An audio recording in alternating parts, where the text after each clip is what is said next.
ഒരൊറ്റ രാത്രി കൊണ്ട് തൃശൂരിന്റെ ചിത്രം മാറ്റിയതിൽ കെ മുരളീധരനെയും UDF-നെയും സമ്മതിച്ചിരിക്കുകയാണ് രാഷ്ട്രീയ കേരളം. ഔദ്യോഗിക പ്രഖ്യാപനം വന്ന ആ ഒരൊറ്റ രാത്രി ധാരാളമായിരുന്നു തൃശൂർ ലോക്സഭാ മണ്ഡലത്തിലെമ്പാടും UDF സ്ഥാനാർത്ഥി കെ മുരളീധരന്റെ പോസ്റ്റുകൾ നിറയാൻ. TN പ്രതാപന് വേണ്ടി പോസ്റ്റർ പതിക്കലും ചുമരെഴുത്തുമായി കോൺഗ്രസ് പ്രവർത്തകർ സജീവമായിരിക്കുമ്പോഴാണ് വടകരയിൽ നിന്നും കെ മുരളീധരൻ തൃശൂരിലേക്ക് സർപ്രൈസ് സ്ഥാനാർത്ഥിയായി എത്തുമെന്നൊരു സൂചന വന്നത്. മുരളിയോ പ്രതാപനോ എന്ന കാര്യത്തിൽ സംശയത്തിൽ നിൽക്കുമ്പോഴാണ് പ്രതാപൻ തന്നെ മുരളിക്ക് വേണ്ടി ചുവരെഴുത്ത് തുടങ്ങി വെച്ചത്. ഇതോടെ തൃശൂരിൽ ഉറപ്പായ മുരളിക്ക് വേണ്ടി UDF പ്രവർത്തകരും നേതാക്കളും കച്ചകിട്ടി ഇറങ്ങിയത് ഒറ്റ രാത്രിയാണ്. മറ്റു രണ്ടു മുന്നണിക്കും പിന്നിലുണ്ടായിരുന്ന UDF രണ്ടുപേരെയും കടത്തിവെട്ടി ഇപ്പോൾ ഒന്നാമതായിരിക്കുന്നു. മുരളീധരനാണ് ഇന്ന് തൃശൂർ മണ്ഡലത്തിൽ മുന്നിട്ട് നിൽക്കുന്ന സ്ഥാനാർത്ഥി. വെള്ളിയാഴ്ച വൈകുന്നേരം സ്ഥാനാർത്ഥി പട്ടിക പുറത്തുവന്ന് തൃശൂർ മുരളിക്ക് എന്ന് സ്ഥിരീകരിച്ചതോടെ പ്രചരണമാറ്റം യുദ്ധകാലാടിസ്ഥാനത്തിലായിരുന്നു.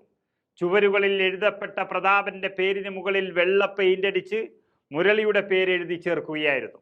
മുരളീധരനെ വിജയിപ്പിക്കുകയെന്ന് മണ്ഡലത്തിന്റെ പേര് വയ്ക്കാതെയുള്ള പോസ്റ്ററുകൾ വടകരയിൽ നിന്ന് തൃശൂരിലെത്തിയത് കണ്ണടച്ച് തുറക്കുന്ന വേഗത്തിലായിരുന്നു. അതിവേഗം മണ്ഡലത്തിന്റെ വിവിധ ഭാഗങ്ങളിലേക്കും അത് എത്തിച്ചു കൊടുത്തു പ്രവർത്തകർ.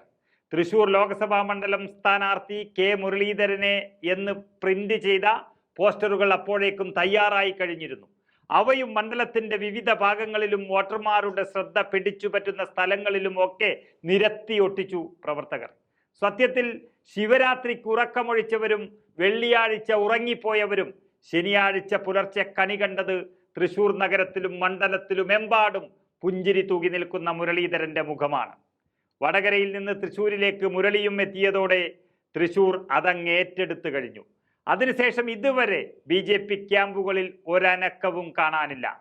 പ്രധാനമന്ത്രിയുടെ വരവും കോടികളുടെ കുത്തൊഴുക്കും നൽകിയ ആവേശവും ആഹ്ലാദവും ഒറ്റ ദിവസം കൊണ്ട് BJP ക്യാമ്പുകളിൽ നിന്ന് അപ്രത്യക്ഷമായിരിക്കുന്നു. സുരേഷ് ഗോപിക്ക് BJP പ്രവർത്തകരെ പോലും വിശ്വാസമില്ലാതെയായി. കൂടെ നിൽക്കില്ല എങ്കിൽ ഞാൻ തിരുവനന്തപുരത്ത് പോയി രാജീവ് ചന്ദ്രശേഖരന് വേണ്ടി പണിയെടുക്കുമെന്ന് വരെ സുരേഷ് ഗോപി പറഞ്ഞു കഴിഞ്ഞു. അതുപോലെ ഇടതുമുന്നണി പ്രതീക്ഷിച്ചിരുന്ന UDF-ന് ചെയ്തിരുന്ന മതന്യൂനപക്ഷ വോട്ടുകളും മുരളീധരൻ വന്നതോടെ ഇല്ലാതെയായി. പരമാവധി മുസ്ലിം വോട്ടുകളും ഭൂരിഭാഗം ക്രൈസ്തവ വോട്ടുകളും പെട്ടിയിലാക്കാൻ മുരളീധരന് കഴിയുമെന്ന് ഒരൊറ്റ ദിവസം കൊണ്ട് തന്നെ കണക്കുകൾ സഹിതം വ്യക്തമായിട്ടുണ്ട്. അതോടെ BJP-യും സുരേഷ് ഗോപിയും കണക്ക് കൂട്ടിയ വോട്ടുകളും അതുവഴി ഇടതുമുന്നണിയിലേക്ക് മറിയുമെന്ന് കരുതിയ വോട്ടുകളുമെല്ലാം അസ്ഥാനത്തായി. ചുരുക്കി പറഞ്ഞാൽ ഒരൊറ്റ രാത്രി കൊണ്ട് തലവര മാറിയ മണ്ഡലമായി തൃശൂർ മാറിയിരിക്കുന്നു.